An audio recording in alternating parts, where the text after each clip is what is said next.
Productivité littéraire abondante sur le marché livresque en République du Congo. Chaque année, pas moins de 100 parutions dans les maisons d'édition et des librairies. Mais il est très difficile pour les écrivains de faire du bénéfice. Nous sommes à la fois du livre de Brazzaville. Apostrophé sur la question de la rentabilité après publication du livre, Pierre Thiemou, auteur de plus de 10 ouvrages, se confie à nous sans embâche. La difficulté réside à ce niveau de la subvention, parce que les structures étatiques en matière d'édition sont presque inexistantes. Pour un premier recueil de poèmes d'une centaine de pages, je n'ai pas déboursé moins de 600 000 francs, alors qu'ailleurs, c'est moins cher payé.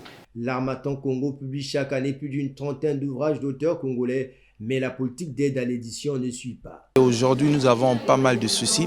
Nous avons moins de lecteurs et moins de gens qui s'intéressent vraiment à la littérature. Donc du coup, on a du mal même parfois à écouler la marchandise. Les écrivains bénéficient des droits en réalité qu'après avoir écoulé 501 exemplaires dans certains cas de figure, ce qui n'est pas du tout chose facile dans un environnement où l'achat du livre est encore loin d'être un pari gagné. Étant donné qu'au Congo, la plupart des maisons d'édition sont des maisons d'édition à compte d'auteur, vous achetez auprès de votre éditeur un certain nombre d'exemplaires. Il vous donne votre lot lorsque vous avez fini et lui, il vend un certain lot et quand il a terminé, on fait la somme.